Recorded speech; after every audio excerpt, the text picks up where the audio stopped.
إن الحمد لله الذي وكفى وسلام على عباده الذين اصطفى أما بعد. عن أبي هريرة رضي الله تعالى عنه قال قال رسول الله صلى الله عليه وسلم المسلم من سلم الناس من لسانه ويده.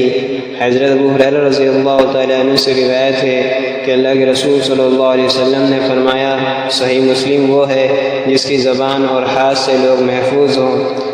عقائد، فرائض اور حقوق اللہ کے بعد حقوق العباد کا مسئلہ مقدم اور سب سے اہم ہے۔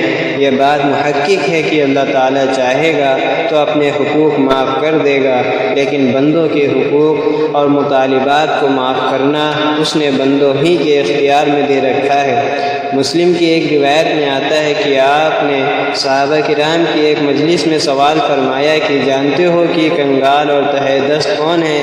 صحابہ کرام رضی اللہ تعالیٰ عنہ نے عرض کیا کہ ہمارے یہاں کنگال اور تہہ دست اس کو سمجھتے ہیں جس کے پاس نہ نقدی ہو نہ سامان۔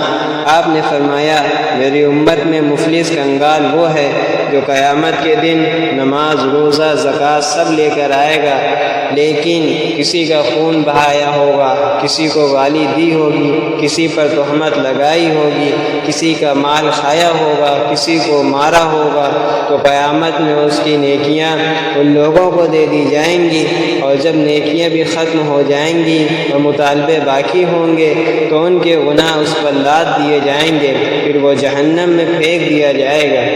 بڑے ڈرنے کا مقام ہے۔ باہم معاملات اور حقوق میں ہم سے بہت کوتاہیاں ہوتی ہیں اور وہ اکثر ہمارے ذمے رہ جاتے ہیں۔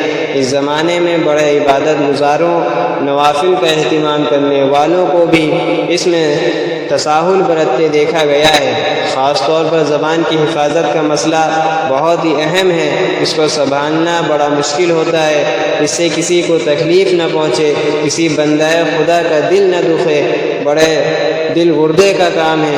بعض مرتبہ زبان کا وار تلوار کے وار سے زیادہ کاری ہوتا ہے، اس لیے ہم پر لازم ہے کہ اپنے قول و عمل سے ہم کسی کو اذیت نہ دیں، بلکہ ہر انسان کے لیے خیر کا جذبہ رکھتے ہوں، تاکہ ہمارے ایمان کی تکمیل ہو سکے اور ہم آخرت کے عذاب سے محفوظ رہیں، اور میدان حشر میں ہمارا حال اس مفلس کی طرح نہ ہو جس کا تذکرہ مذکورہ بالا احادیث میں ہوا ہے۔